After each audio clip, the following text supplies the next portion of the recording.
iman teguh melawan semua ajaran yang salah, baik yang di luar maupun yang di dalam gereja. Dengar doa kami dalam nama Yesus Kristus, penebus dan juru selamat kami yang hidup. Kami sudah berdoa. Amin. Saudara-saudara, saya membaca beberapa ayat dari Alkitab yang sangat-sangat penting sekali.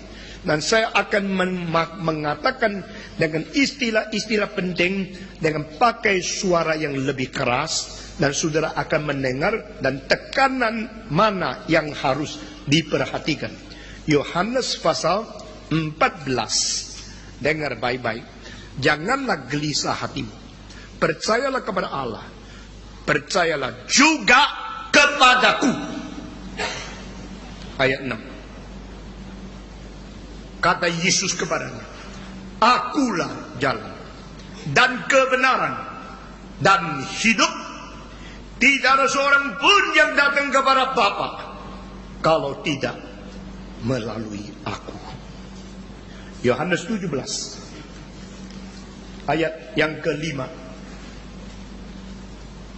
Oleh sebab itu ya Bapa, permuliakanlah anak aku padamu sendiri dengan kemuliaan yang kumiliki di hadiratmu sebelum dunia ada.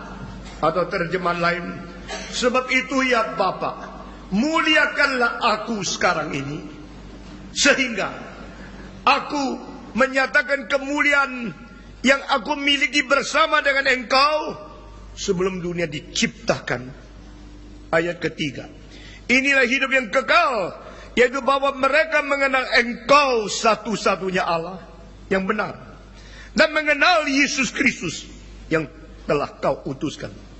Atau terjemahan yang lain, mengenal engkau Allah yang esa, dan mengenal engkau telah mengirim Yesus Kristus. Itulah artinya hidup yang kekal. Roma pasal 9. Kitab Roma pasal ke-9 dari ayat yang pertama. Aku mengatakan kebenaran dalam Kristus. Aku tidak berdusta. Suara hatiku turut bersaksi dalam Roh Kudus bahwa aku sangat berduka cita dan selalu bersedih hati. Bahkan aku mau terkutuk dan terpisah dari Kristus demi saudara-saudaraku, kaum sebangsaku secara jasmani. Sebab mereka adalah orang Israel. Mereka telah diangkat menjadi anak, dan mereka telah menerima kemuliaan dan perjanjian-perjanjian dan hukum Taurat dan ibadah dan janji-janji.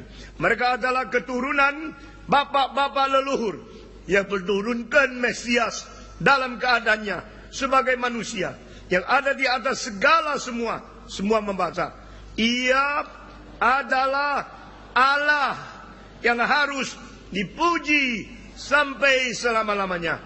Amin. Siapa ini? Kristus, leluhur yang menghasilkan Mesias melalui keturunannya. Kristus, yaitu Mesias, diturunkan daripada leluhur Abraham, Ishak, Yakub, dan terus dari Yehuda, Daud, keturunan Daud, akhirnya menjadi Mesias, anak Allah yang menjadi manusia.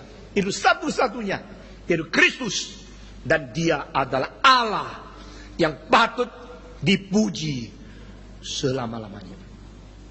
Saudara-saudara, kemarin saya berkata kepada saudara di dalam ayat Shema, di mana Alkitab berkata, "Hear ye Israel, your God is the only God." Allahmu adalah Allah yang esa. Pakainya adalah Elohim, pakainya adalah Elohenu. Itu bukan singular, bukan tunggal, bukan ganda, tapi adalah lebih dari dua. Lalu kita mengatakan kenapa tiga? Karena suci, suci, suci. Tiga pribadi yang dipuji. Demi nama Allah Bapa, Allah Anak, Allah Roh Kudus. Tiga oknum di dalam satu keilahian. Itu Allah Tritunggal, bukan hasil pikiran teolog, bukan hasil imajinasi manusia, bukan hasil sesuatu konklusi logika, tapi adalah hasil mentaati wahyu Tuhan Allah yang jauh lebih tinggi dari pikiran manusia. Meskipun kita tidak mungkin mengerti, tapi memang Tuhan mengwahyukan itu. Your God is the only God. Allahmu Allah Tritunggal. Maka kita harus percaya, kita harus taat, jangan debat, jangan tawar-menawar, jangan meragukan, karena ini adalah ilham firman Tuhan sendiri. Kemarin kita bicara tentang siapakah Bapa itu, siapakah Allah itu. Kita bukan percaya politeisme. Kita percaya kepada apa yang diwahyukan dalam kitab suci. Bapa, Anak, Roh Kudus adalah Allah Tritunggal yang Maha Esa. Kita bukan percaya kepada panteisme. Kita bukan percaya kepada politeisme. Kita bukan percaya kepada deisme. Kita bukan percaya kepada doktrin filsafat mengenai Allah yang berlawanan dan berlainan daripada wahyu Alkitab. Kita percaya kepada firman Tuhan. Dan melalui firman kita memperoleh iman. Kalau Allah tidak memperkenalkan diri, tidak seorang pun mengetahui siapa dia. Kalau Allah tidak secara inisiatif membongkar, membuka rahasia, tidak ada orang bisa mengerti siapa itu Allah. Manusia telah menjadikan pohon Allah. Manusia menjadikan matahari Allah. Manusia menjadikan lembu Allah. Manusia menjadikan laut Allah. Manusia menyembah gunung yang meletus. Manusia menyembah laut yang bertsunami. Manusia menyembah binatang-binatang yang aneh. Manusia menyembah seluruh bumi. Manusia menyembah materi-materi. Karena mereka rohnya, pikirannya sudah ditipu oleh iblis, sehingga mereka tidak bisa mengerti siapa Tuhan Allah yang sejati. Saudara-saudara, Allah yang sejati menyatakan diri, mengwahyukan firman, mengirim Roh Kudus untuk memberikan inspirasi kepada para nabi di dalam perjanjian lama dan para rasul di dalam perjanjian baru untuk menulis kitab suci perjanjian lama dan perjanjian baru menjadi satu patokan, menjadi satu prinsip, menjadi satu standar iman kepada Dia dari zaman ke zaman. Saudara-saudara, di dalam kitab ini kita menemukan fondasi iman. Di dalam kitab ini kita mendapatkan kategori iman. Di dalam kitab suci ini kita mengerti prinsip iman dan konten daripada siapa itu Allah. Dan kita mengetahui moral ilahi yang sejati mengandung beberapa hal yang penting, di mana kita sebut 5 aspek. Pertama, Dia suci mutlak. Kedua, Dia kasih mutlak. Ketiga, Dia wajib mutlak. Keempat, Dia adil mutlak. Dan kelima, Dia adalah kebenaran yang mutlak. Itu sebab Allah yang mencipta, Allah yang menebus, Allah yang menghakimi dunia telah menyatakan diri di dalam pekerjaan pengwahyuan supaya kita kenal kabar Dia. Jikalau kita sudah menerima wahyu Tuhan, kita sudah membaca kitab suci, kita tetap membangkang, kita tetap melawan, itu semua pikiran salah adanya. Saya berkata kepada saudara, saya nenek moyang tidak ada orang Kristen, satu pun tidak. Papa saya seorang yang menyembah nenek moyang. Jadi agama kita, agama keluarga Tong, dulunya adalah agama ancestor worship. Papa saya mempunyai papanya, seperti papamu mempunyai papanya, sama. Papa saya punya papa, sama 2 saudara, terkenal hormat orang tua, sampai seluruh Tiongkok mengerti. Dan mereka itu namanya begitu baik, disampaikan kepada istana Beijing. Di tempat yang paling besar istana itu, orang bicara tentang keluarga Tong, 3 saudara yang begitu hormat kepada orang tua. Di dalam perangan, orang tua itu akhirnya diculik dan dibawa ke lain tempat di provinsi yang jauh. 3 saudara ini mereka bersumpah harus menemukan kembali papanya. Maka mereka pergi melintasi gunung, melintasi sungai, melintasi rimba, melintasi perbatasan provinsi yang banyak perampok, banyak penculik, orang jahat. Mereka mengalami bahaya yang banyak. Akhirnya berpuluh-puluh hari mencari, menemukan ayahnya itu dipukul, ayahnya itu sudah ditaruh di tempat yang jauh, dan mereka akhirnya berlawan dengan orang-orang jahat. Bawa ayah yang sudah dilukai itu pulang ke rumah dengan melintasi kembali akan rimba, melintasi akan sungai, melintasi kota-kota desa-desa. Karena cerita yang ini menjadikan Raja Kaisar di Beijing itu tergerak. Maka diberikan satu figura yang menulis San Xiaotang, 3 orang hormat kepada orang tua, difigurakan dengan dicat emas dan dikirim dari Beijing, dihantar ke rumah saya. Waktu saya masih kecil, waktu saya masih umur kira-kira 9 tahun, saya meninggalkan Tiongkok, datang ke Indonesia. Dan saya masih lihat di dalam satu ruangan yang besar di depan masih ada figura yang dikirim dari istana untuk menghargai keluarga yang hormat kepada orang tua. Jadi keluarga seperti saya tidak gampang menjadi orang Kristen. Karena kita mempunyai kehormatan orang Tionghoa, mempunyai tradisi orang Cina, mempunyai kebudayaan, mempunyai tradisi menyembah nenek moyang. Nah, mengapa menjadi orang Kristen? Saudara-saudara, karena Kristus akhirnya menyatakan kebenaran kepada kita. Papa saya orang terpelajar. Dia membuat syair-syair yang dikagumi oleh orang banyak. Papa saya pernah di Semarang. Dia diundang dari Tiongkok menjadi direktur jenderal daripada Kue Hotong Company. Diundang dari Tiongkok ke Indonesia. Dan dia mengatur seluruh company. Dan dia dapat uang yang banyak. Saudara-saudara sekalian, orang besar. Tapi akhirnya keluarga seperti ini sulit menerima Tuhan Yesus. Apa hubungan sama Yesus? Yesus orang Barat. Yesus tidak ada hubungan sama orang Tionghoa. Tidak ada hubungan sama kami punya agama sendiri. Tapi akhirnya keluarga saya menjadi Kristen. Saudara-saudara, sampai saya umur 17, saya menjadi orang yang dulu Kristen, sekarang benci Kristen. Saya menjadi orang yang terima evolusi, menerima itu komunisme, menerima dialektikal materialisme. Saya sangat kagum kepada Lenin, Stalin, Mao Zedong, Zhou Enlai. Ini semua orang besar, sangat kagum sekali. Tahun 53, waktu Stalin meninggal, hari itu saya terus nangis karena dunia kurang satu matahari. Orang besar ini sudah meninggal. Saya sedih luar biasa. Saya baca buku komunisme. Saya baca buku evolusi. Dan saat itu saya kelas 2 SMA. Tidak ada orang bisa berdebat dengan saya. Fasi saya, filsafat saya, bikin seluruh kelas itu takluk. Dan mereka semua tidak berani debat dengan saya. Dan pada waktu itu saya mulai pikir, kenapa saya mesti ke gereja? Karena saya dari kecil disuruh ke gereja. Oleh siapa? Oleh mama. Kenapa taat? Karena dia mama. Apakah mama itu berarti kebenaran? Nah tentu kan. Mungkinkah mama salah? Mungkin. Saya mengapa mesti dengar mama? Hanya karena dia mama. Maka saya ke gereja. Cara saya dengar khotbah, matanya begini. Melihat si pendeta, kau antek-antek imperialisme. Datang ke Asia, mengabarkan Injil, membuat bius untuk orang Asia mempunyai kebanggaan filsafat dan kebanggaan daripada harkat sendiri.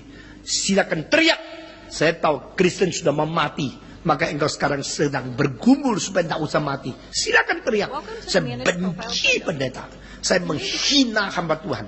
Semua pendeta yang khotbah-khotbah di dalam hati saya, antek-antek imperialisme, tutup mulut, jangan cerewet banyak.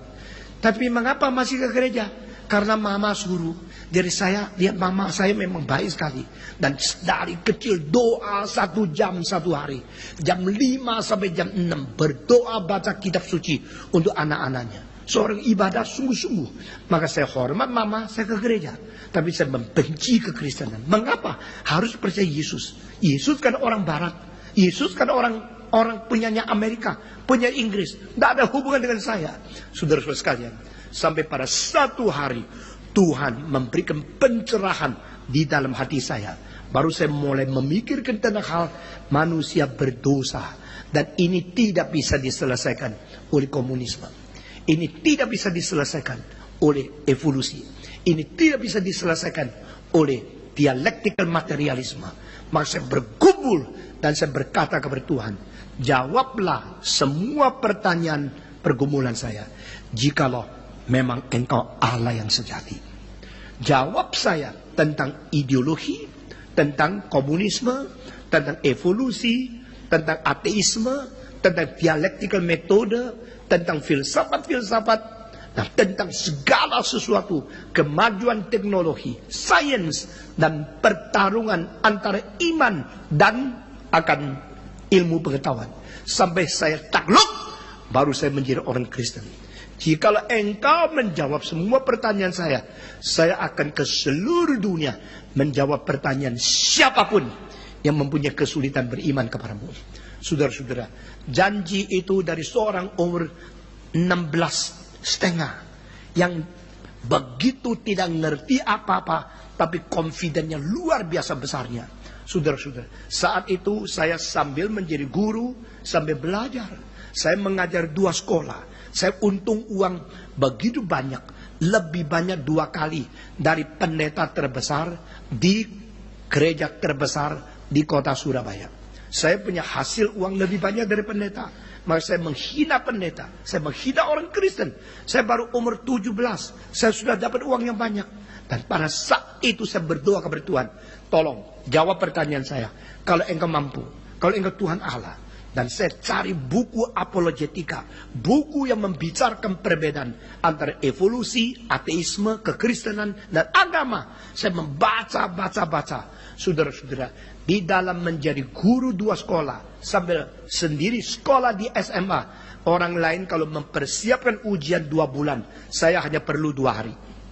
Karena saya cukup pandai untuk menghafal, cukup pandai mengerti, dan cara studi saya, metodenya lain sama semua murid yang lain. Sehingga mereka sekolah setengah mati, saya hanya lihat sebentar lagi, saya sudah lulus. Maka waktu itu saya sombong sekali. Saya anggap saya hebat luar biasa, lain sama pemuda yang lain. Dan di dalam menempuh buku-buku yang luar biasa sulitnya, saya baca. Akhirnya saya takluk, dan saya menerima Tuhan Yesus menjadi juru selamat. Saya berkata kepada saudara, siapapun mau suruh saya menjadi orang Kristen, sangat sulit.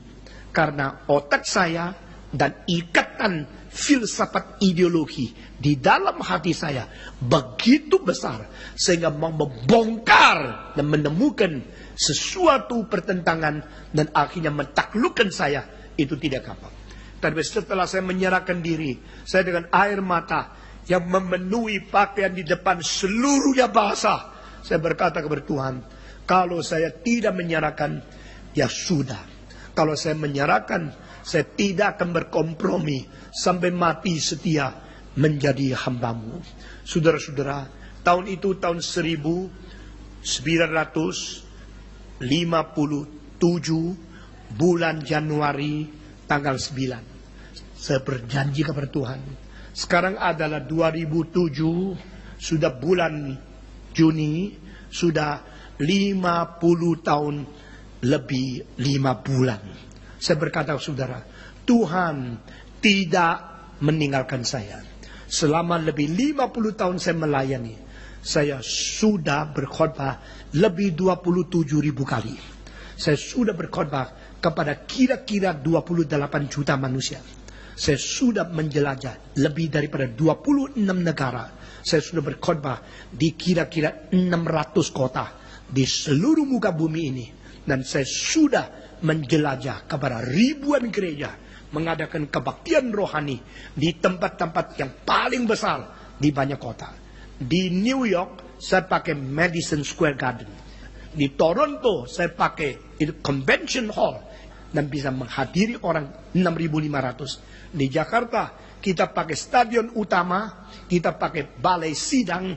Di Surabaya, tempat-tempat seperti ini, dan di kota-kota di Eropa, di Asia, kita juga pakai hall yang besar-besar. Saudara-saudara, selama 50 tahun ini, saya membuktikan apa? Membuktikan Allah itu Allah yang hidup. Allah itu Allah yang sejati. Sedangkan saya sendiri, beli pakaian, saya pergi cari outlet yang murah. Kalau saya makan hari ini, saya makan rawon atau makan apa di Hong Kong, cari yang paling murah. Saya beli sepatu di pasar yang murah. Saya pakai pakaian jas ini 460.000 saja. Saya beli dasi hanya $10 di Hong Kong. Saya berusaha untuk hemat sendiri, tetapi saya jual rumah di Malang yang saya tidak pakai lagi. Dikirim semua untuk pembangunan gereja. Saya hidup tidak lagi untuk diri. Saya hidup untuk Tuhan. Hidup untuk memperkembangkan kerajaan Tuhan. Hidup menyangkal diri. Hidup untuk membesarkan nama Tuhan. Karena Tuhan itu sejati. Tuhan itu hidup adanya. Saudara-saudara, besok kalau saya sudah mati, biar orang bicara, pernah ada seorang muda, umur 17 menyerahkan diri.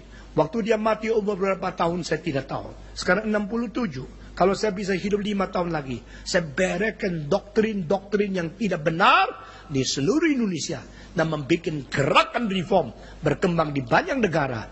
3 bulan yang lalu, ada seorang rektor Westminster undang saya khotbah di gereja dia.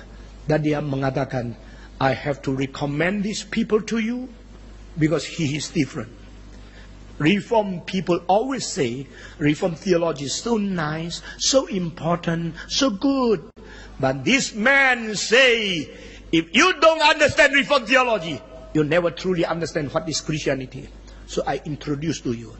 I'm thinking how to cooperate with the Reform people in Indonesia. Dia memperkenalkan saya kepada gerejanya. Dia rektor sekolah teologi yang paling penting di dunia. Dan dia berkata, saya sedang cari bagaimana bisa kerjasama dengan Indonesia. Saya tidak minta. Saya membuktikan orang Asia setingkat sama orang Barat. Semua anak Tuhan. Dan sama-sama kerja. Saya tidak pernah minta uang mereka. Karena Tuhanku, Tuhan yang hidup. Dia waktu melihat ditayangkan di Afrika Selatan tahun lalu. Bangun, gereja akan dibangun. Dia kaget luar biasa. Bagaimana ini bisa terjadi? Saudara-saudara, saya mengatakan kalimat-kalimat semua ini adalah mendorong pemuda-pemudi bertulang. Jangan menjadi Kristen pengemis. Jangan menjadi orang Kristen malas. Jangan menjadi orang Kristen kompromi. Jangan orang menjadi orang Kristen minta-minta. Jadi orang Kristen yang berdikari, beriman kepada Tuhan. Dan memakai semangat perjuangan untuk berperang bagi kebenaran. Bagi Injil Yesus Kristus. Saudara-saudara, kemarin sudah kita bicarakan hal yang bisa dikerjakan oleh Allah. Itulah hal-hal yang membuktikan dia Allah. Karena dia yang bisa kerjakan, tidak mungkin dikerjakan oleh yang lain. Dan Allah kerjakan pertama, dia mencipta. Allah kerjakan yang kedua, dia menebus. Allah kerjakan yang ketiga, dia menghakimi seluruh dunia. Selain Allah, tidak ada pencipta. Selain Allah, tidak ada penebus. Selain Allah, tidak ada penghakim. Dan ini semua kita tahu. Karena Tuhan Allah mengwahyukan semua ini kepada kita. Kalau kita gabungkan, yang dicipta akan dihakimi. Lalu yang jatuh akan ditebuskan. Maka cipta dan penebusan adalah 2 karya yang terbesar. Lalu karya yang ketiga adalah Tuhan mengwahyukan kepada kita semua karya yang kedua dan kesatu ini. Dengan demikian, Allah Bapa, Allah yang mencipta, Allah Anak, Allah yang menebus. Ketiga, Allah Roh Kudus, Allah yang mengwahyukan semua. 1, 2, 3. Allah Bapa, Allah yang mencipta, Allah Anak, Allah yang menebus, Allah Roh Kudus, Allah yang mengwahyukan. Jadi, kalau Allah Bapa tidak cipta, maka tidak ada sesuatu yang berada di dalam seluruh alam semesta. Kedua, jikalau Yesus Kristus tidak menebus, maka tidak ada seorang pun yang boleh masuk ke dalam kerajaan surga. Ketiga, jikalau Roh Kudus tidak mengwahyukan, maka tidak ada seorang pun yang boleh memiliki firman Tuhan. Kita bersyukur kepada Tuhan. Dari tidak ada, kita dicipta menjadi ada. Creatio ex nihilo. Dari bobrok, dari dosa, dari kejatuhan, kita ditebus, diangkat menjadi anak Allah. We are reborn. We are regenerated. We are given new life and to be adopted as a child of God. Ketiga, dari tidak mengerti, dari meraba-raba, kita diberi kitab suci dan kita mengenal kebenaran Tuhan oleh Roh Kudus. from innocence, from we know nothing. Now we come to understand the word of God, the truth, the planning, and the eternal meaning of existing before God. Kita boleh menjadi orang mengenal kebenaran, mengenal makna, mengenal rencana Tuhan Allah di dalam alam semesta. Saudara-saudara, itulah sebab ketiga hal ini, karya Tuhan Allah. Sekarang saya mau tanya, Allah Bapa mencipta, apakah berarti Allah Anak tidak mencipta? Apakah berarti Allah Roh Kudus tidak mencipta? Kedua, Allah Anak menebus, apakah berarti Allah Bapa tidak menebus? Apa berarti Allah Roh Kudus tidak menebus? Ketiga, kalau Roh Kudus mengahyukan, apakah berarti Allah Bapa tidak mengikuti untuk mengahyukan? Apakah berarti Kristus tidak berpartisipasi dia mengahyukan? Hanya Roh Kudus? Tidak. Saudara dengar baik-baik.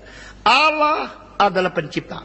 Allah adalah penebus. Allah adalah pengwahyu. Semua 1, 2, 3. Allah adalah pencipta. Allah adalah penebus. Allah adalah pengwahyu. Sehingga Allah Bapa, Allah Anak, Allah Roh Kudus sama-sama mencipta. Kedua, Allah Bapa, Allah Anak, Allah Roh Kudus sama-sama menebus. Ketiga, Allah Bapa, Allah Anak, Allah Roh Kudus sama-sama mengwahyukan. Semua 1, 2, 3. Allah Bapa, Allah Anak, Allah Roh Kudus sama-sama mencipta. Allah Bapa, Allah Anak, Allah Roh Kudus sama-sama menebus. Allah Bapa, Allah Anak, Allah Roh Kudus sama-sama mewahyukan. Kalau begini, mengapa Pak Stephen Tong kemarin waktu mengakhiri khotbah mengatakan Allah Bapa pencipta, Allah Anak penebus, dan Allah Roh Kudus mewahyukan? Apakah berarti yang dikhotbahkan kemarin malam dan yang dijelaskan sekarang ini berbeda? Tidak, saudara-saudara. Tiga pribadi sama-sama mencipta. Tiga pribadi sama-sama menyelamatkan.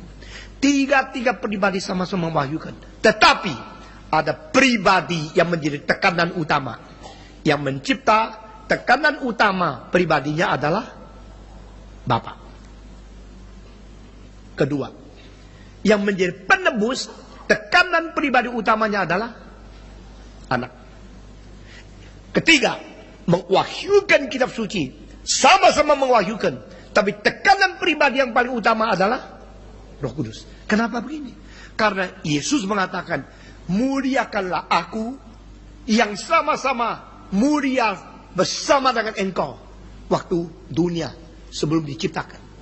Even before the foundation of the world, before the creation of the universe, I share the glory together with you. Dari waktu Allah mencipta di dalam Kristus. Lalu Allah mencipta dengan kuasa Roh Kudus. Tiga mencipta, tapi Allah mencipta. Bapa menjadi pribadi utama. Waktu menjadi penebus, Yesus mengatakan genaplah. Di mana? Di kayu salib. Siapa yang menggenapi keselamatan? Kristus. Kenapa? Karena dialah pribadi utama yang ditekan. Dia yang menggenapi keselamatan di atas kayu salib, mencurahkan darah yang suci, yang tidak berdosa, sekarang menanggung hukuman, dan dia memikul dosa, dan dia dimatikan di atas kayu salib. Dia mengatakan, tetelestai, genaplah. Itu pribadi utama. Tapi tidak berarti Allah Bapa tidak menyelamatkan. Juga tidak berarti Roh Kudus tidak menyelamatkan. Karena sesudah dia menggenapi keselamatan, Allah Roh Kudus yang memperanakan kita, yang menggerakkan kita menerima Yesus sebagai Tuhan, yang memberikan hidup baru kepada kita. Maka penekanan tiga pribadi sama-sama, yang utama itu cuma satu. Yang mencipta adalah Bapa. Yang menggenapi keselamatan adalah Kristus. Lalu yang mewahyukan kitab suci adalah Yesus. Mewahyukan tidak? Yesus mewahyukan. Kenapa? Jikalau tidak anak yang bawa, tidak engkau kenal kepada Bapa. Orang yang ada anak, ada Bapa. Yang tidak ada anak, tidak ada Bapa. Maka dia ikut mewahyukan. Bapa mewahyukan, iya. Kalau Allah tidak menyatakan diri di dalam Kristus, orang tidak kenal dia. Kalau Roh Kudus tidak menginspirasikan rasul sama nabi, tidak ada orang bisa tulis kitab suci. Jadi ini tiga pribadi, semua berbagian di dalam tiga karya. Allah Bapa, Allah Anak, Allah Roh Kudus sama-sama mencipta, tapi rencana dari Allah. Allah Bapa, Allah Anak, Allah Roh Kudus. Sama-sama menebus, tapi yang menggenapi keselamatan adalah Anak. Allah Bapa, Allah Anak, Allah Roh Kudus. Sama-sama mewahyukan kebenaran, tapi pelaksana untuk menginspirasikan ada Roh Kudus. Jelas? Nah, saya harap engkau jelas. Engkau kalau dengar khotbah saya, mulai mengatur seperti kerja bakti. Rumahmu semua diberesin. Akhirnya, oh begitu. Kalau begitu imanku begitu. Saya baru mengerti, ini Kristen. Ini ajaran Kristen. Ini Alkitab. Ini Tuhan. Malam ini, kita tekankan kepada pribadi kedua. Siapa Yesus Kristus? Yesus seorang sejarahkah? Iya. Yesus hanya seorang yang sejarahkah? Tidak. Yesus pernah berada di dalam 2000 tahun yang lalu? Benar. Yesus hanya muncul dan berada pada 2000 tahun yang lalu kah? Tidak. Yohanes Pembaptis mengatakan, ada seorang akan datang sesudah saya, akar dia adalah sebelum saya. Apa itu artinya? Jadi, saya lahir 1940. Yaitu 67 tahun yang lalu saya dilahir. Engkau lalu tanya, 10 tahun sebelum engkau lahir, engkau di mana? Saya bilang, tidak ada. Saya tidak ada. Saya ada waktu saya menjadi janin. Saya mulai ada. Lalu saya dilahirkan, baru diketahui orang. Saya mempunyai nama, saya mempunyai ayah, saya mempunyai ibu. Kalau seorang mengandung lalu menggugurkan bayinya, menggugurkan janinnya, itu berdosa. Dan engkau membunuh seorang yang berpotensi menjadi manusia. Saudara-saudara. Dan orang tidak kenal siapa yang dibunuh, siapa yang digugurkan. Tapi setelah dilahirkan, pasti dituntut siapa namanya, siapa papanya, siapa mamanya. Sehingga orang itu berada di dalam sejarah karena dilahirkan. Lalu beberapa puluh tahun kemudian, orang ini mati. Pada waktu dia lahir, sampai waktu dia mati, itu periode hidup dia. Itu eksistensi di dalam sejarah. Itulah keberadaan yang tidak bisa disangkal. Tapi saudara-saudara sekalian, jangan lupa, saudara-saudara, sebelum dia menjadi janin, sebelum dia berada di dalam kehamilan, dia tidak pernah ada orang itu. Lalu setelah dia mati, dia badannya dikuburkan, jiwanya masih ada tidak? Jawab. Jiwanya masih ada tidak? Masih ada. Sampai kapan? Sampai selama-lamanya. Karena apa? Existing forever. Karena dia dicipta menurut peta teladan Allah. Allah berada sampai kekal. Yang dicipta menurut peta teladan Allah juga hidup sampai kekal. Tetapi kekekalan itu bisa berada di sisi Tuhan. Bisa berada dibuang oleh Tuhan. Yang berada berserta dengan Tuhan, itu akan berada di surga untuk selama-lamanya. Itu namanya hidup yang kekal. Lalu yang dibuang ke neraka, itu namanya binasa untuk selama-lamanya. Nah, saudara-saudara kalian, dengan demikian kita melihat saya menjadi ada karena Tuhan mengizinkan saya hidup di dalam sejarah melalui kuasa ciptaan kehamilan yang ada pada rahim ibuku. Dengan demikian saya tidak pernah kekal sebelumnya. Saya akan menjadi kekal sesudahnya. Jadi kekekalan manusia sama kekekalan Allah lain. Kekekalan manusia, kekekalan yang diberi. Kekekalan Allah, kekekalan pada diri. Kekekalan manusia ada mula, tidak ada akhir. Kekekalan Allah tidak ada mula, tidak ada akhir. Semua ini dipikir baik-baik. Kalau saya terima murid, saya suka kasih ujian. Ya, saudara cuma dengar toh, hari ini mau datang, besok tidak mau datang. Saya dah senang murid begini. Namun demikian Tuhan sudah kasih kesempatan. Dengar baik-baik. Manusia kekal, Allah kekal. Kekekalan manusia berbeda dengan kekekalan Allah. Kekekalan manusia ada mulanya, tidak ada akhirnya. Kekekalan Allah tidak ada mulanya, tidak ada akhirnya. Kekekalan manusia diberi, kekekalan Allah ada pada diri sendiri. Oh, ulangi saya. Semua 1, 2, 3. Kekekalan manusia berbeda dengan kekekalan Allah. Kekekalan manusia ada mulanya, tidak ada akhirnya. Kekekalan Allah tidak ada mulanya, tidak ada akhirnya. Kekekalan manusia diberi oleh Allah. Kekekalan Allah ada pada dirinya. Itu sebab Yohanes berkata, ada seorang akan datang. Dia datang sesudah aku, tetapi akar dia adalah sebelum aku. Berarti Yohanes sedang membicarakan tentang contingency and incontingency. Ini satu istilah teologi. Keberadaan yang bisa ada, bisa tidak ada. Dan keberadaan yang ada terus, tidak pernah berhenti. Saya dulu tidak ada, sekarang saya ada. Setelah saya dilahirkan setengah tahun, Yesus dilahirkan. Jadi Yesus datang sesudah saya. Namun berbeda, karena saya ada setelah dicipta. Yesus ada sebelum dunia dicipta. Dia sudah ada. Maka itu adalah incontingent existence. Saya contingent existence.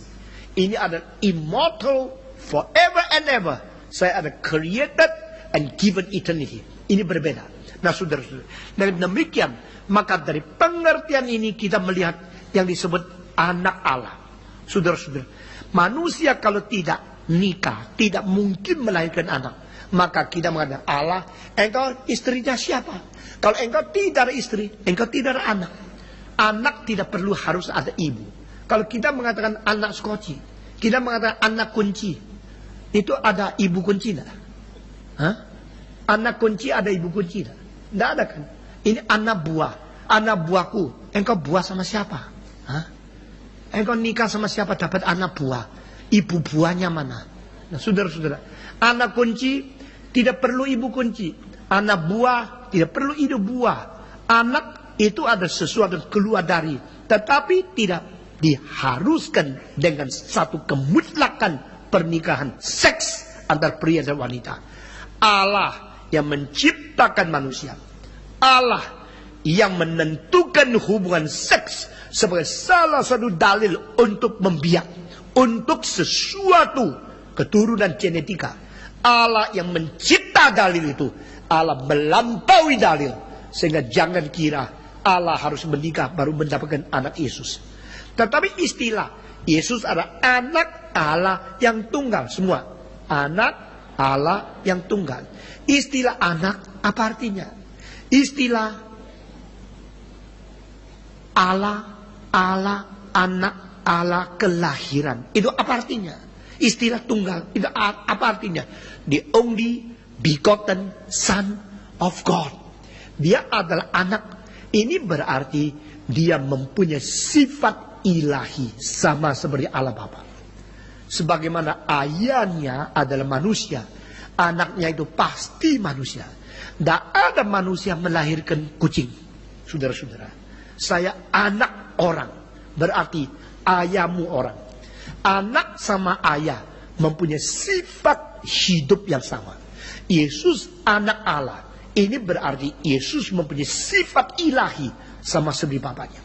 Ini pertama. Kedua, kelahiran. The only begotten Son. Begotten, dilahirkan. Istilah dilahirkan berarti apa? Berarti bukan dicipta. Semua 1, 2, 3. Dilahirkan berarti bukan dicipta. Yesus dilahirkan berarti Yesus tidak dicipta. Karena dia tidak dicipta, maka jangan menggabungkan Yesus ke dalam wilayah ciptaan. Jangan mempersamakan Kristus dengan semua yang dicipta.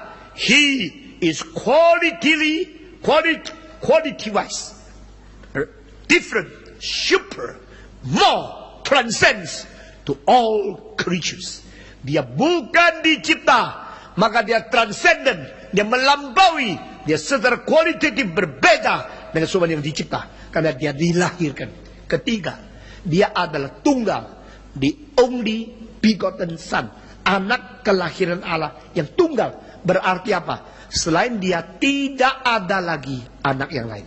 Selain dia semua diciptakan. Engkau bilang, kalau begini Roh Kudus juga diciptakan. Tidak. Roh Kudus Allah, Yesus Allah, Allah Bapa Allah. Maka Yesus satu-satu yang dilahirkan. Loh, kalau begitu Roh Kudus sudah dilahirkan. Tidak. Roh Kudus keluar dari. Jadi comes out from God and begotten by God. generated from God and proceeds from God, lain daripada created from God. Saudara-saudara, segala sesuatu di alam semesta kecuali Allah Tritunggal, semua diciptakan. Semua 1, 2, 3. Segala sesuatu di dalam alam semesta kecuali Allah sendiri, semua. Ayo semua ikut ya, jangan malas. 1, 2, 3. Semua segala sesuatu di dalam alam semesta selain Allah, semua diciptakan. Lalu Allah Tritunggal yang satu-satunya yang tidak diciptakan, karena dia adalah sang pencipta. Sang pencipta ini ada 3 pribadi. Dan pribadi pertama Bapa, pribadi kedua dilahirkan oleh Bapa, berarti dia mempunyai sifat yang sama dengan Bapa. Ketiga, keluar dari, proceeds from Father and Son, berarti roh Allah Bapa adalah sama dengan roh Allah Anak, karena roh itu keluar dari Bapa dan Anak, sehingga kedua ini menjadi sumber daripada ketiga. Allah Bapa dan Allah Anak menjadi sumber dan dasar daripada pribadi ketiga, sehingga Allah Bapa melahirkan Allah Anak, dan Allah Bapa dan Allah Anak mengeluarkan Roh Kudus untuk menjalankan tugas dia, sehingga roh Allah ada di dunia, saat yang sama Bapa di surga. Alkitab mengatakan Allah mengirim anaknya di dalam sejarah. Ini adalah satu perwujudan konkret di mana Allah sangat memperhatikan dan berbagian di dalam mengerti, menanggung, mempartisipasi dan membebani, menanggung beban kita masing-masing. God cares, God take part, God sympathize, God come to the world. Bukan Allah yang berada di surga tidak peduli. Allah yang peduli, Allah yang turun, Allah yang berada, Allah yang masuk ke dalam, Allah yang mendampingi, Allah yang hidup bersama dengan manusia dalam wujud manusia. Itu inkarnasi. Yesus lahir dalam dunia. Engkau bilang saya masih sulit menerima. Silakan sulit. Silakan berani mengatakan kesulitan. Dan saya berani berkata kepada engkau, semua kesulitan iman orang di dunia, tidak ada satu kesulitan yang tidak mungkin dijawab dengan baik. Hanya karena kekerasan hatimu, engkau menolak, engkau yang tidak mengerti. Orang liberal merasa terlalu banyak catatan Alkitab sulit, maka mereka menghindarkan, mereka menolak kesulitan, mereka mentegakkan ketidakpercayaan mereka, lalu membuat sekolah teologi, meracuni pemuda-pemudi. Kita tidak. Kita mencari, membongkar kesulitan sampai menemukan. Saudara-saudara, Yesus dilahirkan dunia, dia dilahirkan melalui anak darah Maria. Engkau bilang, mana bisa ya? Kalau Maria tidak pernah menikah, bisa melahirkan anak, bagaimana saya bisa mengerti? Otak saya ini tidak bisa terima.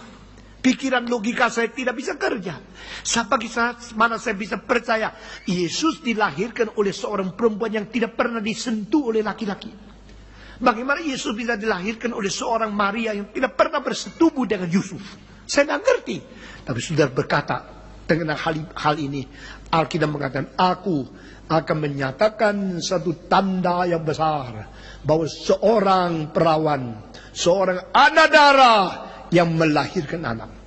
This is the greatest miracle in the history of human body.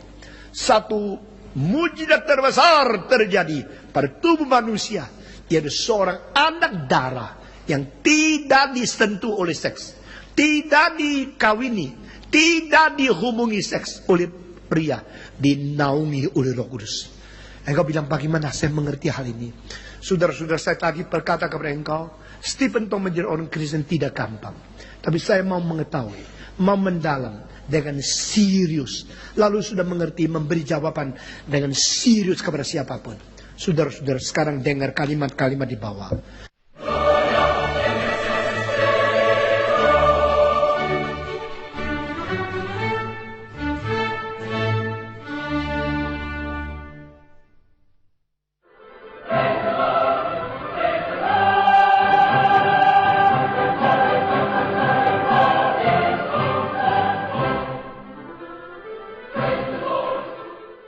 Waktu Adam dicipta, Adam ada ayah tidak? Saudara jawab semua.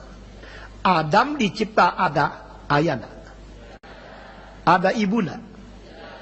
Kau percaya Allah mencipta Adam? Ini cara pertama. No man, no woman, God created Adam. Tanpa pria, tanpa wanita, Allah mencipta Adam. Kedua, waktu Hawa dicipta, Hawa ada ayah enggak? Ada ibu enggak? Enggak ada. Hawa waktu dicipta perlu sebagian dari pria enggak? Perlu ada bagian dari wanita enggak? Di dalam bagian pria ada wanita enggak? Tidak ada. Allah mencipta wanita pertama justru memakai tulang rusuk dari pria. Dari sini kedua, kasus pertama tanpa laki, tanpa perempuan, Adam dicipta. Kasus kedua, tanpa perempuan, tapi pakai sebagian daripada laki, menciptakan Hawa. Tulang apa? Rusuk. Ini kedua ya. Without man, without woman, God created Adam. With man, without woman, God created Eve. Ini kedua. Ketiga, waktu Allah menciptakan Stephen Tong, ada ayah enggak? Ada ibu enggak? With man and with woman, with a sex, God created Stephen Tong. Ini ketiga. Jadi ini tiga cara sudah dipakai. Tanpa pria, tanpa wanita. Pakai pria, tidak pakai wanita. Pakai pria, pakai wanita. Sudah tiga ya. Cuma satu macam yang belum dipakai. Apa itu? Tanpa pria, tapi pakai wanita. Ya no? Sudah ngerti tak? Kalau Tuhan itu Tuhan, Dia boleh pakai tiga cara. Kenapa Tuhan tidak boleh pakai cara keempat? Ngerti maksud saya? Tidak pria, tidak wanita, cipta Adam. Pakai pria, tidak pakai wanita, cipta Hawa. Pakai pria, pakai wanita, cipta saya dan engkau. Kenapa Tuhan tidak boleh memakai cara keempat? Tidak pakai pria, hanya pakai wanita. Untuk melahirkan Kristus, bukan mencipta. Ini kali keempat. Ada menggenapi logika seluruhnya. Saudara jangan kira engkau pintar. Jangan kira kita hebat. Jangan kita pikir otak kita yang menjadi mutlak kebenaran. Begitu saya memberikan keempat segi dari logika, engkau sekarang mengerti. God is able to do everything according to His intelligence, His wisdom, supra and transcends all the wisdom of the fallen people, the fallen reason. Allah jauh lebih tinggi daripada manusia siapapun, karena Dia mempunyai dasar kebenaran lebih tinggi dari kebenaran kita. Engkau sulit terima malam ini, biar kita takluk lutut dan berkata, Tuhan Yesus, ampuni saya. Sudah lama saya menjadi orang Kristen. Hati saya masih tidak mau terima. Hati saya masih meragukan engkau adalah juru selamat. Hati saya masih meragukan engkau anak Allah. Dia adalah anak Allah yang tunggal. Satu-satunya yang tidak dicipta. Tapi dia ada kelahiran melalui kuasa Roh Kudus menaungi anak darah Maria. Engkau rasa sulit, bagi saya tidak ada kesulitan sama sekali. Saudara-saudara, dengan demikian Kristus ke dalam dunia, maka Yohanes mengerti dan berkata, inilah firman. Firman itu ada pada semulanya. Di dalam Kejadian ada istilah semulanya. Pada semulanya Allah menciptakan langit dan bumi. Tetapi di dalam Yohanes pasal 1, pada semulanya adalah firman. Nah, ini kedua bedanya apa? Semulanya di Perjanjian Lama, ayat pertama, buku pertama, fatsal pertama, pada mulanya Allah mencipta langit dan bumi. Itu ada mulanya segala sesuatu yang dicipta. Tetapi Yohanes pasal 1, ayat 1, pada mulanya ada firman. Ini bukan mulanya alam semesta. Ini mulanya sebelum alam semesta. Yaitu mulanya Tuhan Allah sendiri. From the first beginning, the beginning before the beginning prior to the creation of the all beginning, from the eternity, from the first beginning, Alpha. Di situ sudah ada firman. Saudara-saudara. Dan Alkitab mengatakan, firman beserta dengan Allah. Dan firman itu adalah Allah. Semua firman beserta dengan Allah. Dan firman itu adalah Allah. Saudara-saudara, dengan demikian God is God of truth. God is God of the word. God is God who reveal the word of his truth to men. Allah adalah Allah kebenaran. Allah adalah Allah firman. Nah, Allah adalah Allah yang menyatakan firman kebenaran kepada manusia. Dia itu dan firman satu. Firman dan dia ada satu.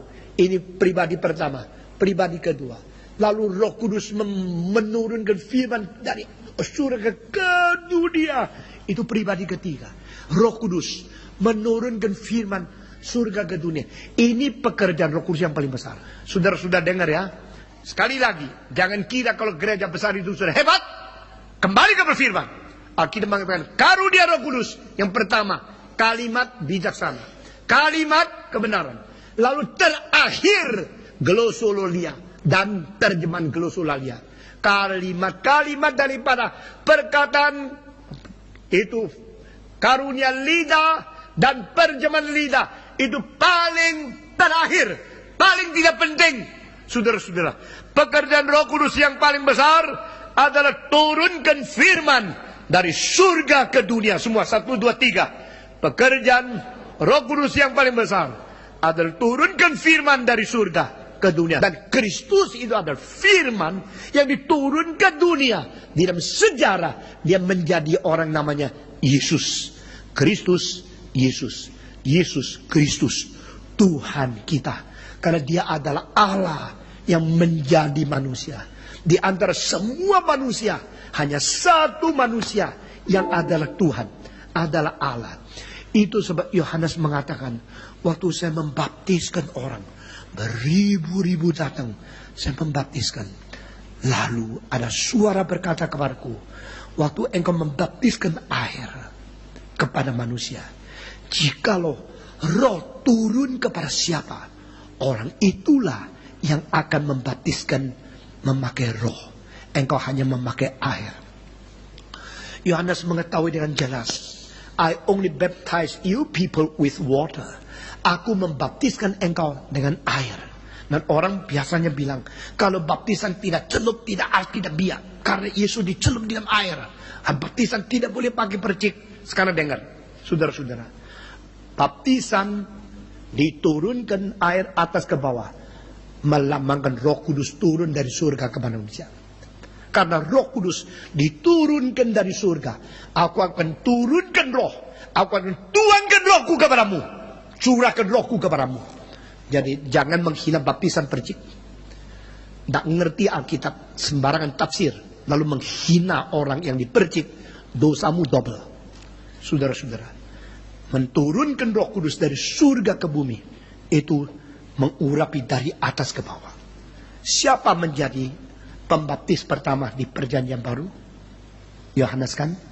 Dan baptisan Roh Kudus, baptisan Allah Tritunggal, baptisan air, dan baptisan Yohanes Pembaptis lain. Saudara jangan campur aduk.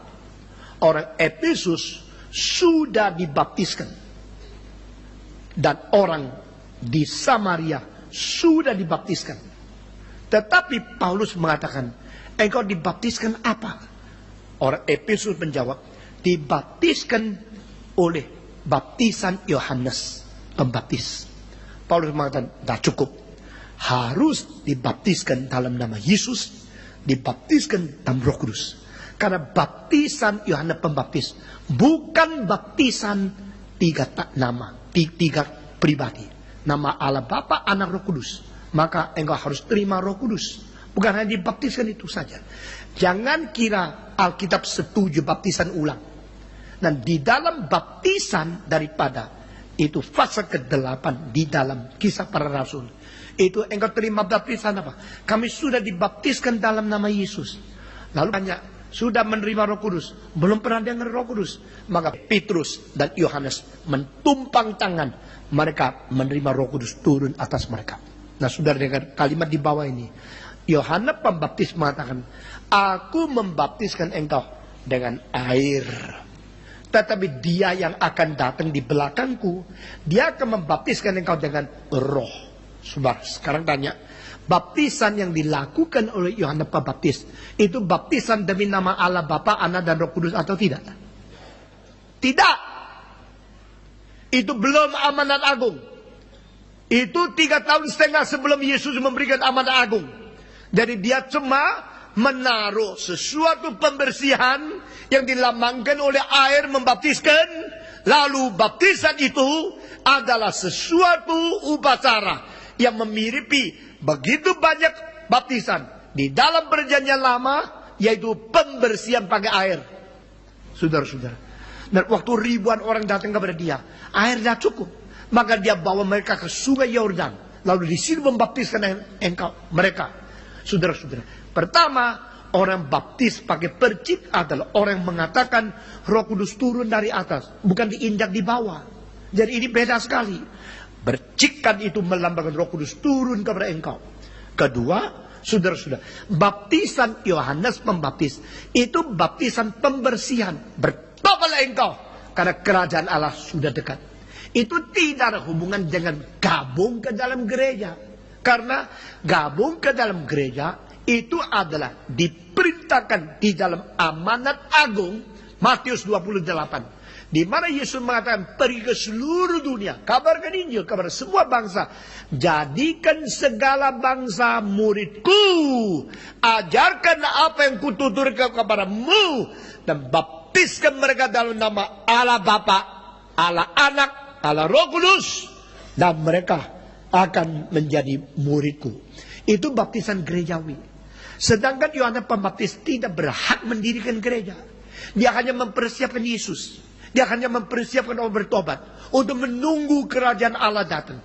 Jadi jangan mempersamakan baptisan Yohanes Pembaptis dengan baptisan Allah Tritunggal yang diperintahkan oleh Yesus di dalam itu amanat agung. Nah, dengan demikian, sekarang kita lihat terus. Pada waktu Yohanes membaptiskan ribuan orang, baptiskan mereka, bersihkan mereka, maka mereka itu keluar dari air. Keluar dari air, jangan ditafsirkan seluruh badan keluar dari air. Keluar dari air, harus dimengerti mereka sekarang keluar daripada permukaan air. Maksudnya apa? Sungai Yordan itu tidak besar seperti kali Bengawan Solo, enggak. Sungai Yordan di dekat Yerusalem itu cita sekali. Jadi mereka di situ, waktu mereka berdiri di situ mungkin sekali Yohanes Pembaptis mentuangkan air dari situ lalu kepada kepala mereka. Setelah baptis, mereka keluar dari air, kaki mereka keluar dari air. Sudah cukup keluar dari air. Sehingga kalau saudara percaya di selam, silakan. Saudara percaya di percik, juga jangan minder. Karena dengan ini jangan engkau menjadi orang yang didiskriminasi. Orang-orang berkata, kalau tidak diselam, tidak taat kepada Alkitab, kamu belum mengerti terlalu banyak, terlalu cepat cerewet. Saudara-saudara, air tidak mengampuni dosamu, air tidak membersihkan jiwamu, tapi air itu melambang Roh Kudus turun kepadamu. Nggak usah minder. Saudara-saudara, John Sung begitu hebat. John Sung belum pernah diselam. Stephen Tong tidak diselam. Apa engkau berani katakan saya tidak diselamatkan? Saudara-saudara, jangan engkau main-main. Karena firman Tuhan yang dimengerti cuma sedikit, bicara terlalu mutlak, itu hanya mempermalukan diri saja. Saya boleh berdebat kalau mau, tapi saya minta saudara yang sudah diselam, tidak usah minder. Yang dipercik juga tidak usah takut. Karena ini mengenai upacara, modelnya, caranya. Itu soal kedua. Paling penting makna sesungguhnya sudah dapat dulu. Ada orang kalau sudah menikah pakai baju kuning, lalu dia lihat orang lain pakai baju putih. Waduh, minder. Dulu saya kurang putih. Kalau begini seperti bukan perawan yang suci. Ayo nikah sekali lagi. Tidak usah, saudara-saudara. Yang penting itu engkau mempunyai cinta kasih yang sungguh-sungguh. Tidak usah nikah lagi, lalu besok pakai hitam sekali lagi, kuning sekali lagi. Tidak usah. Jadi percik selam itu upacara. Dan air banyak sedikit tidak penting. Karena air tidak menyelamatkan. Ngerti? Yang menyelamatkan itu Kristus. Yang menyelamatkan itu darah Yesus. Yang menyelamatkan itu Roh Kudus. Yang menyelamatkan itu kuasa keselamatan yang genapi Kristus di atas kayu salib. Dan kemenangan Kristus terhadap kematian melalui kebangkitan. Itu yang menyelamatkan.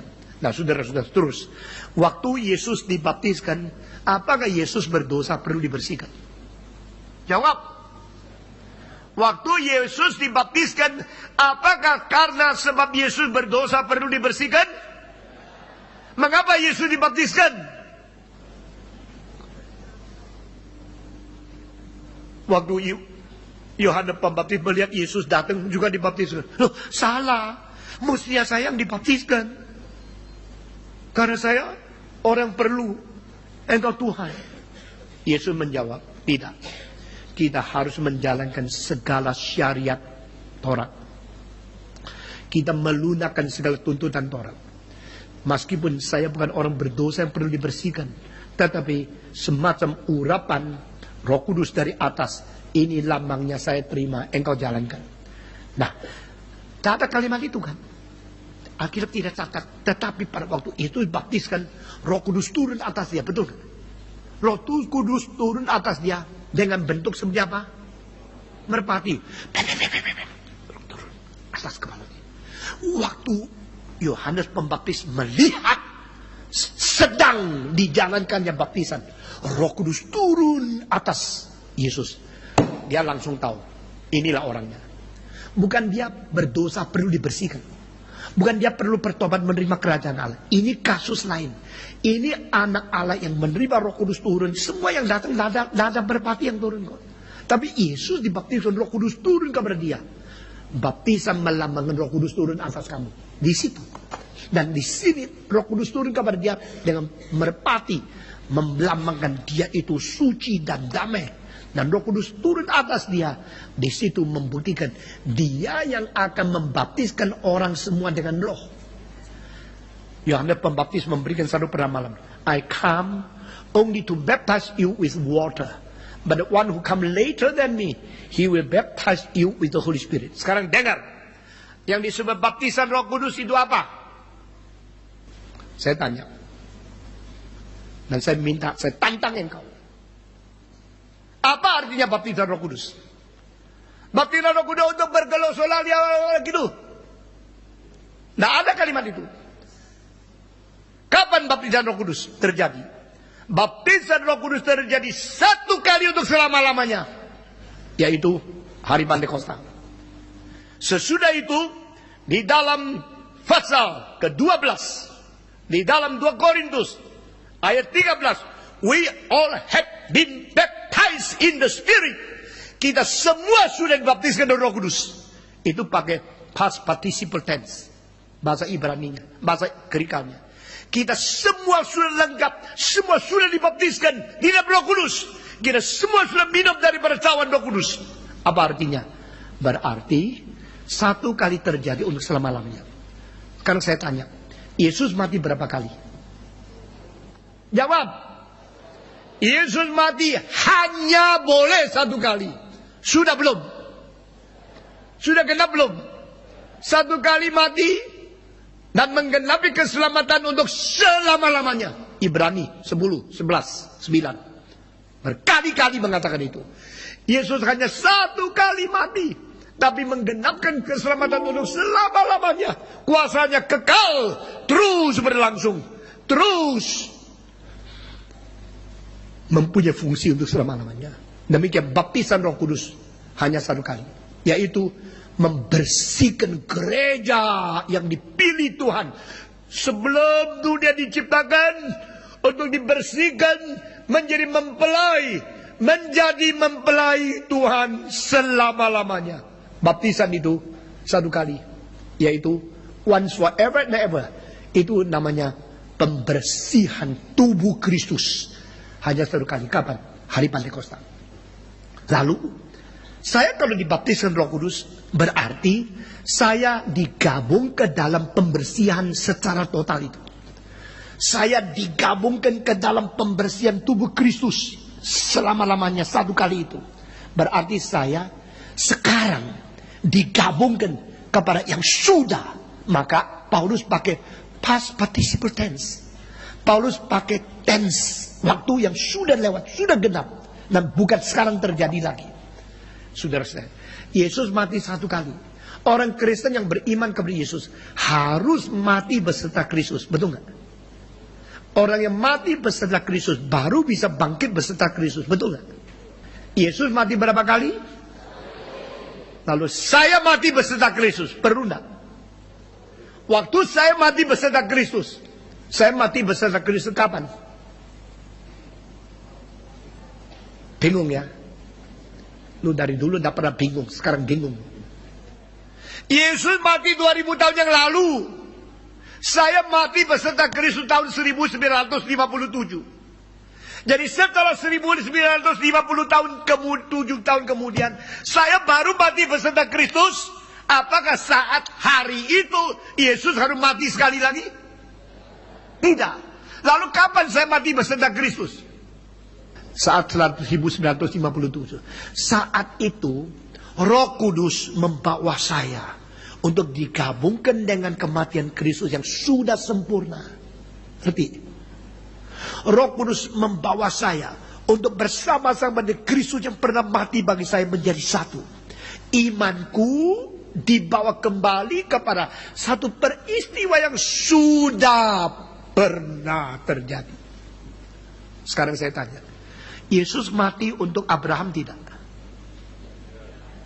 Yesus mati untuk Daud tidak? Tanpa Kristus orang kembali kepada Bapa, bukan? Itu sebab Daud waktu dia diselamatkan oleh Kristus. Kristus yang mati bagi Daud. Tapi waktu Daud menerima Tuhan Yesus sudah lahir belum? Kalau begini bagaimana? Roh Kudus membawa Daud kepada iman terhadap Kristus yang akan datang. Roh Kudus membawa imanku kembali kepada Kristus yang sudah pernah datang. Ngerti maksud saya? Karena apa? Kristus kekal. Kalau Kristus kekal, maka ini sejarah. Ini waktu Yesus. Dan sebelum Yesus, sesudah Yesus, itu kekekalan berlangsung. Yesus tidak bersejarah. Ini waktu Yesus dilahirkan, satu event, satu detik, satu hari, satu saat. Tapi sebelum dia, orang diselamatkan. Sesudah dia, orang diselamatkan. Lalu sebelum dia, Yesus belum lahir. Sesudah dia, kita belum lahir. Lalu bagaimana orang sesudah dia? Dan sebelum dia bisa diselamatkan, syaratnya cuma satu, Roh Kudus yang bisa kerjakan ini. Maka Ibrani 9 ayat 15. Mari kita membaca. Saya membaca 14, saudara membaca 15. Surat Ibrani pasal ke-9. Saya membaca 14, saudara membaca 15.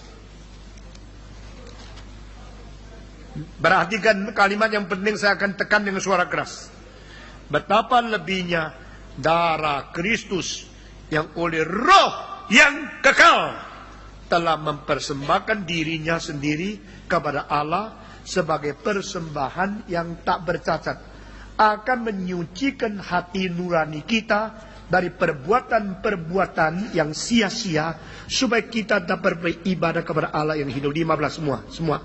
Karena itu ia adalah pengantara dari suatu perjanjian yang baru, supaya mereka yang telah dipanggil dapat menerima bagian kekal yang dijanjikan. Bagian kekal yang dijanjikan semua.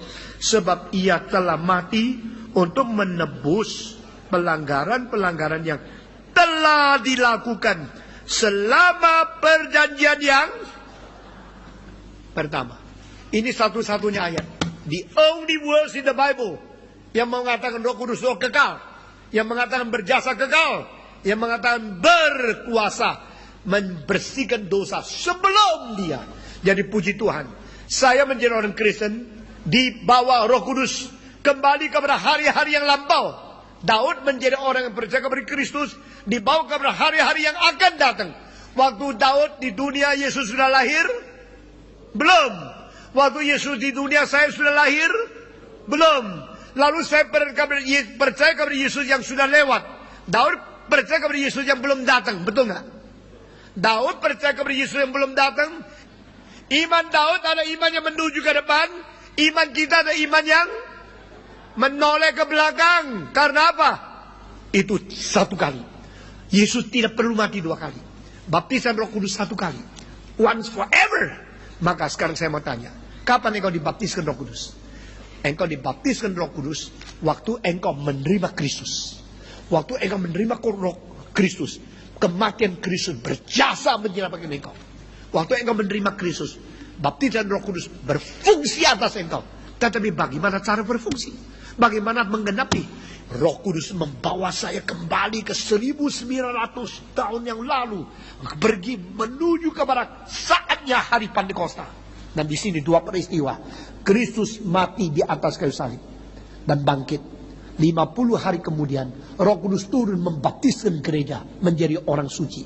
Saya dikuduskan di dalam hari Pentakosta itu. Tetapi saya tidak lahir pada waktu itu. Roh Kudus yang kekal membawa saya kembali ke situ. Dengan demikian, baptisan Roh Kudus berarti kita dikuduskan, kita dibersihkan oleh kuasa Roh Kudus di dalam baptisan yang menjadikan gereja pada hari Pentakosta. Di sana kita menikmati kematian Kristus yang mencurahkan darah dan mengampuni dosa kita karena dia menggenapi keselamatan di atas kayu salib. Sekarang saya tanya lagi satu pertanyaan penting sekali. Sekarang coba jawab saya, saudara-saudara. Waktu Yesus dimatikan, saya belum lahir. Waktu Roh Kudus membaptiskan, saya belum lahir. Lalu waktu saya menerima baptisan Roh Kudus, ada Roh membawa saya kembali ke hari itu. Waktu saya menerima kematian Kristus, ada Roh Kudus membawa saya kembali ke Golgota. Sekarang saya tanya, yang membaptiskan saya dengan Roh Kudus siapa? Baptisan Roh Kudus berarti Roh Kudus yang membaptis atau siapa yang membaptis? Waktu engkau menerima baptisan Roh Kudus, siapa yang membaptiskan engkau? Pendeta? Atau Roh Kudus membaptiskan engkau? Yohanes pembaptis, dia yang membaptiskan. Yesus tidak melakukan baptisan. Alkitab ya. Yesus tidak pernah membaptiskan orang. Karena apa? Dia tidak boleh membaptiskan siapapun. Ini baru kalimat pertamanya, dengar ya. Karena Yesus kalau baptiskan orang dengan air, dia setara dengan Yohanes Pembaptis. Nggak bisa. Yesus tingkatnya adalah Allah. Yohanes tingkatnya adalah manusia. Maka Yohanes pakai air membaptiskan orang karena dia adalah seorang yang memberikan air baptisan untuk melambangkan orang itu bertobat, dibersihkan dan diterima oleh Tuhan. Tapi Yesus tidak membersihkan orang pakai air kok. Yesus menyucikan orang pakai apa? Yesus membersihkan dosa manusia pakai apa? Darahnya. Ya. Yesus membersihkan orang pakai darahnya. Lalu Yesus membaptiskan orang pakai apa? Roh Kudus. Yesus adalah pembaptis. Yohanes pembaptis. Yohanes pembaptis dengan air. Yesus pembaptis dengan Roh Kudus. Yesus membaptis kita dengan Roh Kudus, dan di situ kita menjadi orang suci. Tetapi membaptis kita dengan Roh Kudus sama membersihkan kita dengan darah itu lain. Karena apa? Darah perlu dia korban, saudara-saudara. Dia mati sebagai manusia yang dipaku mengalirkan darah, dan dia mati secara tidak berdosa. Tetapi karena dia tidak berdosa, maka dia tidak seharusnya mati. Kalau tidak berdosa, tidak seharusnya mati, tapi akhirnya sungguh-sungguh mati. Berarti kematian dia adalah kematian mengganti. Kematian Kristus mengganti orang yang harus mati. Kematian Kristus mengganti mereka yang berdosa. Yang berdosa harus mati, tapi kita sebelum mati, Kristus sudah mengganti kita mati. Itu sebab Kristus darahnya mengganti kita, membersihkan kita. Dia menggenapi keselamatan. Dia mengatakan, genaplah. Sudah genaplah. Dia bangkit. Sudah bangkit, dia tiup. Sudah dengar. Selain Allah Bapa meniup pada waktu dia mencipta. Lalu selain Allah Anak meniup waktu dia menjanjikan Roh Kudus. Tidak pernah ada nabi yang mentiup orang untuk menerima Roh Kudus. Tidak pernah ada para rasul yang mentiup untuk orang menerima Roh Kudus. Pernah baca Alkitab Petrus mentiup terima Roh Kudus? Pernah enggak? Kamu baca Alkitab tidak? Tidak ada rasul yang meniup untuk orang menerima Roh Kudus. Tidak ada nabi yang mentiup untuk orang menerima Roh Kudus. Di dalam Alkitab, Allah membangunkan, bukan menjatuhkan. Semua 1, 2, 3. Allah membangunkan, bukan menjatuhkan. Di mana ada ajaran Alkitab, Roh Kudus datang orang jatuh? Ada nggak? Jawab. Tak pernah ada. Tak ada itu. Pernah ke Paulus jatuh. Petrus jatuh. Tak ada. Kalau apa yang saya khotbahkan tidak sesuai dengan Alkitab, biar siapa yang ada kuasa Roh Kudus jatuhkan saya coba. Tak mungkin. Karena firman Tuhan yang asli kita pegang, kita tidak akan jatuh. Dan engkau kepingin dijatuhkan, begitu datang langsung tiup, langsung engkau jatuh. Karena tidak ada firman di hatimu. Engkau ditipu tidak tahu. Itu ajaran bukan dari Alkitab. Non-Christian, non-biblical. Saudara-saudara sekalian. Demikian firman Tuhan. Roh datang bukan menjatuhkan orang. Dan tidak ada contoh Alkitab. Barang siapa yang pernah mentiup untuk menjatuhkan orang, katanya itu Roh Kudus. Yesus mentiup dan mengatakan, terimalah Roh Kudus. Waktu Yesus mentiup, itu sebelum hari Pentakosta. Setelah Yesus mentiup, lalu datang Pentakosta. Hari Pentakosta, Roh Kudus turun. Orang bertobat, 3.000 orang menerima Yesus Kristus. Hari itu, Petrus bukan khotbah tentang Roh Kudus. Dia khotbah tentang Yesus disalib. Ini bedanya. Saudara-saudara. Jadi siapa yang membaptiskan kita dengan Roh Kudus? Jawab. Siapa yang membaptiskan manusia dengan air? Baptisan Yohanes pakai Allah Tritunggal? Tidak. Yesus membaptiskan kita dengan Roh Kudus pakai Allah Tritunggal? Juga tidak. Yesus mengatakan dalam nama Allah Bapa, Allah Anak, Allah Roh. Engkau terima Roh Kudus? Tidak. Lalu baptisan pakai Allah Tritunggal itu baptisan air yang melambangkan kita taat kepada Kristus. Kita percaya, kita perlu dibaptiskan. Baptiskan dalam nama Allah Bapa, Allah Anak, Allah Roh Kudus. Tetapi yang menjadikan kita diselamatkan bukan baptisan air. Itu sebab kita menerima baptisan Roh Kudus. Dan baptisan Roh Kudus adalah membuat kita suci menjadi orang yang dimiliki Tuhan. Karena ini dipanggil daripada Tuhan. Itu sebab mereka mengatakan, apa yang harus kami perbuat? Petrus dan murid-murid Yesus di Yerusalem berkata, engkau bagaimana berbuat? Dengar, bertobatlah.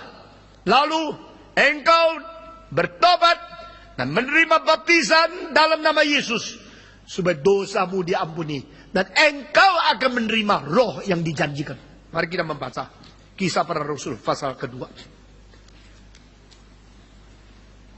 Ayat 37. Ketika mereka mendengar hal itu, hati mereka sangat terharu. Terjemahan lain, hati mereka sangat tertusuk.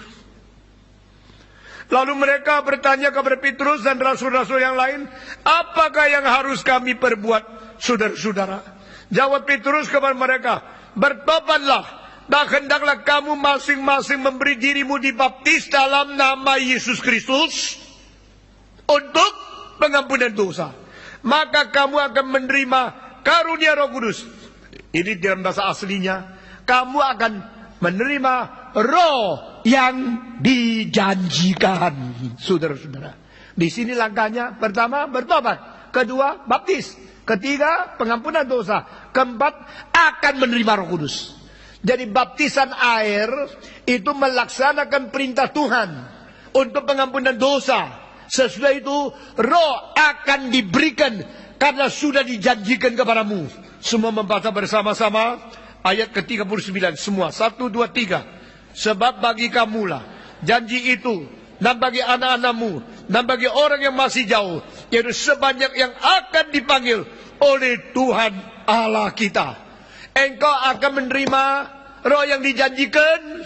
Karena inilah adalah satu janji yang diberikan kepadamu, kepada anak-anakmu, dan kepada semua orang di tempat jauh yang akan dipanggil bersama dengan kamu. Mereka di mana? Di Indonesia, di Ungaran, di Semarang, di Boyolali, di Bandungan, di Klaten, di Jawa Tengah, di Jawa Timur. Sejauh, sebanyak penginjilan akan datang. Dalam ribuan tahun janji dan baptisan ini untuk kamu, untuk anak-anakmu, dan untuk sebanyak orang di seluruh dunia akan dipanggil. Personal evangelism, family evangelism, and the world evangelization. Dirimu diselamatkan, keluargamu diselamatkan. Engkau sekarang dibaptiskan, engkau, anakmu, dan semua orang akan dipanggil. Semua akan datang untuk menerima roh yang dijanjikan. Saudara-saudara, jadi hari ini adalah hari pertama Roh Kudus turun. Ini pasal 2 kan? Roh Kudus hari Pantekosta turun. Orang itu menerima baptisan. Dan orang-orang akan datang, akan juga menerima roh yang dijanjikan. Termasuk 1940 tahun yang akan datang. Orang yang dilahirkan namanya Stephen Tong besok akan diberikan ini. Karena ini diberikan oleh kamu, untuk anak-anakmu, dan untuk semua orang di tempat jauh. Sebanyak mereka akan dipanggil oleh Tuhan masukkan gereja. Dengan demikian, menerima Tuhan Yesus sebagai juru selamat. Karena dia adalah anak Allah yang melaksanakan keselamatan di dalam inkarnasi, di dalam menanggung dosa, di dalam dipaku di atas salib, dan di dalam perangkap kematian dan dosa, pernah mengalahkan iblis dan melepaskan kita dari hukuman Taurat, dari kemarahan Tuhan, dari penghakiman yang akan datang, dan membaptiskan kita dengan roh, dan memberikan pembersihan dengan darah, dan membawa kita masuk ke dalam kerajaan Allah. Ini semua dikerjakan oleh Yesus Kristus. Inilah karya Kristus. Dan terakhir, Kristus yang sudah selamatkan kita, membersihkan kita dengan darah, membaptiskan kita dengan roh, menjadikan kita orang suci di dalam tubuh Kristus yang kudus itu. Gereja yang kudus dan apa? Gereja kudus dan am. Kudus sifatnya, am wilayahnya. Gereja yang kudus berarti semua orang dari segala bangsa, segala suku, segala sudut, segala zaman, segala negara, segala denominasi. Gereja semua yang menerima Kristus, yang sungguh-sungguh diselamatkan, maka mereka itu masuk dalam gereja yang kudus. Dan am berarti universal. Tidak peduli engkau orang boleh, orang putih, orang Amerika, orang Perancis, tidak peduli engkau putih, engkau hitam. Engkau kalau mengerti firman Tuhan, belajar baik-baik, engkau mengerti dengan iman yang sungguh-sungguh, engkau sangat dihargai oleh Tuhan. Saudara-saudara, karya Kristus sudah selesai, dan dia tunggu di surga sampai waktu akan datang. Saatnya Bapa sudah tiba, akan kirim dia datang. Maranatha, Kristus akan datang kembali. Semua 1, 2, 3. Kristus akan datang kembali untuk membawa semua orang suci yang sudah menerima karya keselamatan dia dan menerima pembersihan dari Roh Kudus untuk bertemu dengan dia di surga sampai selama-lamanya. Saya mau tanya, sudahkah engkau menerima Kristus sebagai juru selamat pribadi? Sudahkah engkau menerima dia sungguh-sungguh masuk ke dalam hatimu? Jangan main-main. Biar hari ini engkau mengambil keputusan, saya mengikut Kristus, saya sungguh-sungguh beriman kepada dia. Mari kita berdoa. Semua tunduk kepala, kita masuk dalam doa. Bapa di dalam surga, kami berterima kasih karena Engkau adalah Allah Tritunggal. Engkau Allah Bapa, Allah Anak, Allah Roh Kudus. Engkau Allah yang persiapkan segala keselamatan. Allah yang mengirim Kristus ke dalam sejarah. Allah yang menjadikan firman daging. Allah yang memberikan urapan melalui Roh Kudus untuk Kristus hidup suci dan akhirnya dipaku di atas kayu salib. Allah yang menyiapkan Kristus yang mengalahkan iblis, mengalahkan kuasa dosa dan kuasa maut, untuk melepaskan kami dari hukuman Taurat dan kemarahan Allah yang besar, dan menjadikan orang berdamai di dalam Kristus kepada Tuhan Allah. Hari ini kiranya Engkau mengampuni dosa kami, memberi kami hidup dan iman yang sesungguhnya patuh kepadamu, taat kepadamu, dan kembali mengikuti Engkau sebagai Tuhan dan Juru Selamat kami. Dengar doa kami. Kami serahkan semua ke dalam tangan Tuhan. Demi nama Yesus Kristus, penebus dan Juru Selamat kami yang hidup.